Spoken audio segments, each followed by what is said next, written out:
I think in this context, leadership comes from summoning some of those values and traits that were identified earlier on, and in particular, the ones that are coming to mind are the one Michael Sabia quoted around creativity, and Catherine Abreu's reference to justice as values and motivators that are going to guide this work. I believe there is a great opportunity by channeling those values and those traits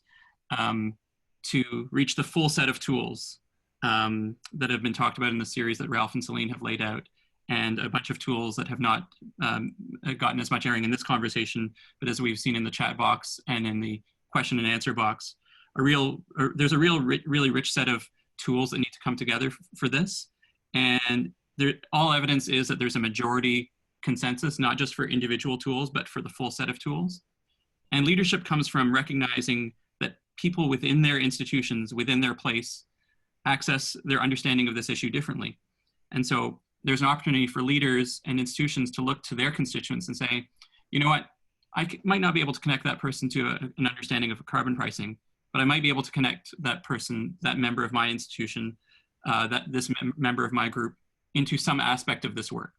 They're not going to necessarily understand the policy talk right away. They're not necessarily going to understand the activist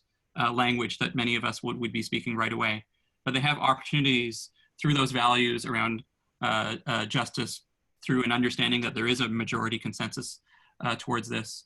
to be reached. And I believe that by leaders reaching beyond the policy players and the experts, but inviting them into the conversation around public policy and around the language of activism,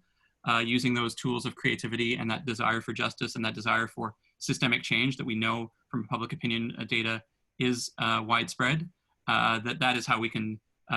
achieve this moment. And it is a fundamentally political act to do this. And it's not just through political parties, but it's through institutions, it's through member-driven organizations,